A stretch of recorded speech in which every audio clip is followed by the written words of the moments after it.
Salam la team, j'espère que vous allez bien. Donc, analyse avant match Algérie-Mali. Donc, le match a lieu aujourd'hui, on est le 6 juin. La vidéo va être postée vers 1h, 1h30 du matin. Vous avez le temps pour les couches-tard de la regarder, pour ceux qui se lèveront demain matin ou l'après-midi tranquillement. On va parler un peu donc de ce match-là. On rappelle juste avant ça que le match précédent, il y a 2 jours, on a remporté la rencontre 4-1 face à la Mauritanie. Très belle rencontre, beaucoup d'enseignements, beaucoup de changements. Bref, l'analyse après-match a été faite sur la chaîne. Donc, je vais vous mettre le petit lien en haut. Vous pouvez cliquer en haut à droite pour la regarder pour ceux qui ne l'ont pas vue. Ou la re-regarder si vous voulez, s'il y a des choses qui vous paraissent bizarres sur ce que je vais dire sur cette rencontre, parce que je vais forcément m'appuyer sur la rencontre précédente pour cette rencontre-là. Et donc voilà, juste info avant de commencer, apparemment le match ne serait pas diffusé, donc on en reparlera, mais ouais, si c'est pas diffusé, franchement ça craint, je pense qu'on avait tous envie de voir l'équipe jouer, etc. Et voilà, on verra bien, en tout cas apparemment ça sera à huis clos, pas de caméra, rien, donc on verra bien. Donc on commence et on va passer à la composition d'équipe, donc composition d'équipe que, on va dire c'est un mélange entre ce que je pressens, et ce que j'aimerais voir. Voilà, ce que je pressens et ce que j'aimerais voir. Donc, mais ce que je pressens, c'est également aussi ce que j'aimerais voir plus ou moins. Ce que je pense que Belmadi va faire, ou même s'il ne le fait pas forcément. En tout cas, moi, c'est ce que j'aurais fait par rapport à la rencontre précédente et je vais détailler pourquoi. Donc, on passe tout de suite à la composition d'équipe qui va s'afficher à l'écran. Donc voilà pour la compo, on partirait les gars sur un 4-3-3. Donc la défense, alors je vais bien sûr tout expliquer selon moi pourquoi et donner mon avis et j'attends bien sûr que vous fassiez de même dans les commentaires, toujours le pouce bleu, participez en commentaire, etc. Bref, on commence. Donc dans les cas, j'aime Bolhi, ça me paraît évident Bolhi. Pour la simple et bonne raison que de toute façon, Oukidja et Mboulhi sont les deux titulaires, entre guillemets, quasi à égalité. Oukidja a fait un match, Mboulhi va faire un match, et je pense qu'il mettra le meilleur des deux face à la Tunisie. Ensuite, pour la défense, donc aucun doute que Ben Lamri sera titulaire. Aucun doute là-dessus, parce qu'il l'a fait rentrer dans les 20-30 dernières minutes pour lui donner un peu de temps de jeu pour être prêt, pour être bien en forme pour la rentrée précédente. Je pense qu'il va jouer les 2 prochains matchs, à moins d'une surprise ou ça, mais je pense qu'il va jouer les 2 prochains matchs. Mandi, le retour de Mandi, j'ai quasi aucun doute là-dessus aussi. Mais sûrement qu'il va faire sortir Mandi pour faire rentrer Touba, parce que Touba est sorti sur la dernière rencontre, je pense, c'est pour lui donner du temps de jeu. Soit sur cette rencontre-là, il va démarrer à la place de Mandi, ou soit il va rentrer vers les 30 dernières minutes si ça se passe bien. À voir, c'est vraiment à voir. Ben Sebaini sur la gauche, j'ai quasi aucun doute là-dessus. Vu qu'on a vu Abdellaoui, maintenant il va mettre Ben Sebaini pour être bien prêt pour les 2 rencontres et gagner, parce que c'est 2 rencontres d'un autre calibre déjà là. Il va faire entrer Zefan parce que Atal c'est un peu pas blessé mais quelques petits frères musculaires. De toute façon, comme j'ai dit, moi Atal, on en fera une vidéo. Je pense qu'on peut plus trop compter sur lui sur le long terme, sur une compétition. Je pense qu'on doit vraiment trouver, même il doit peut-être second malheureusement tant qu'il retrouve pas son niveau et sa forme quoi. Ensuite, milieu à 3. Donc, on partirait sur le Mali, je pense, avec une sentinelle qui va vraiment couvrir la défense. Et je pense qu'il va mettre Guedjura. Je pense qu'il va mettre Guedjura ou Zerouki. Mais je pense qu'il va mettre Guedjura. Et si ça se passe bien, la fin, faire rentrer Zerouki pour le faire jouer face au match face à la Tunisie. Si ça se passe mal, il va laisser Guedjura. Ou je sais pas. Mais en tout cas, moi, je vois bien l'entrée de Guedjura sur ce match-là. Ou Zerouki. Faire rentrer Guedjura à la fin, les 30 dernières minutes, pour le faire jouer face à la Tunisie. Donc, c'est à voir. Je sais pas ce que Belmadi va décider selon la forme des joueurs, selon ce qui va travailler à l'entraînement, selon ce qu'il va voir des joueurs à l'entraînement aussi, ça joue beaucoup, ça c'est des choses qu'on n'a pas, donc on peut pas tout savoir, on n'a pas tous les détails pour faire une compo. Ensuite, Fegouli, dans son poste principal maintenant, en tant que relayeur, sur le côté droit. Donc, il a fait un très gros travail. Je pense qu'il va le faire jouer sur les 3 matchs. Et je pense que là, il va le faire sortir un peu avant la fin, comme d'hab, pour qu'il soit aussi en forme face à la Tunisie. Donc, je pense que lui, il va vraiment jouer 60 000, j'en suis quasi sûr. Soit s'il ne le joue pas, il rentrera en fin de match. C'est à voir, mais je pense qu'il va le jouer. Et sur le côté gauche, en relieur gauche, je pense qu'il va faire jouer Boudaoui ou Zarkan.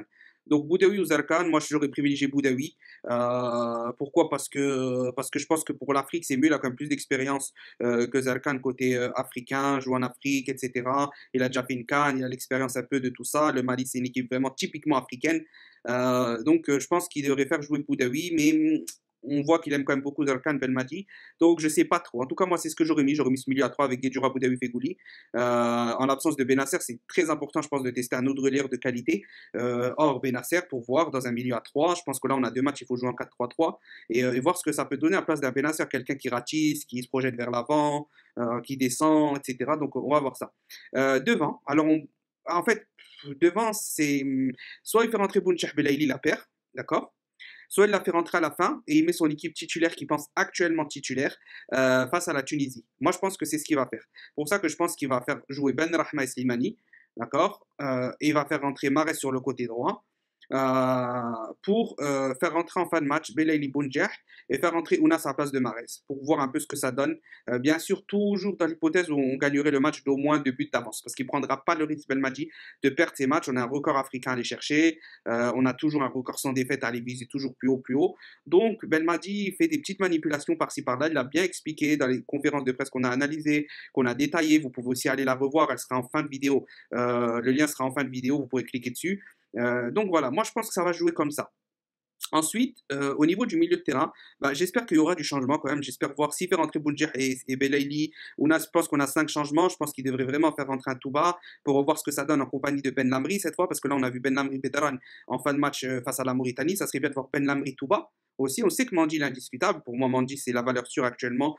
Il a fait la Coupe du Monde 2014. Il a joué toutes les cannes précédentes. Il a gagné la canne là. Beaucoup, beaucoup, beaucoup plus d'expérience, Mandi. Je pense que Ben Lamri Touba serait bien de le voir et peut-être pas, pourquoi pas face à la Tunisie. Bon, ça me ferait un peu de la peine pour Ben Lamri parce que voilà, on sait, mais tu as fait une saison blanche, donc au bout d'un moment, malheureusement, ça se ressent aussi dans les matchs et ça se ressent depuis quelques matchs déjà. Cette lourdeur, c'est plus le Ben Lamri qu'on a connu à la CAN. Donc peut-être un Mandi Touba sur la Tunisie, peut-être, c'est fort probable, c'est fort probable. Guedjoura, le voir, je pense que ça va être important de le voir face au Mali, c'est un vrai test pour lui, hein, savoir est-ce qu'il a encore sa place ou pas. Est-ce qu'il doit vraiment être rentré dans les 20 dernières minutes ou pas? Est-ce qu'il peut commencer titulaire ou pas? Boudaoui Serkan, c'est un vrai duel qui est entre eux deux en termes de concurrence.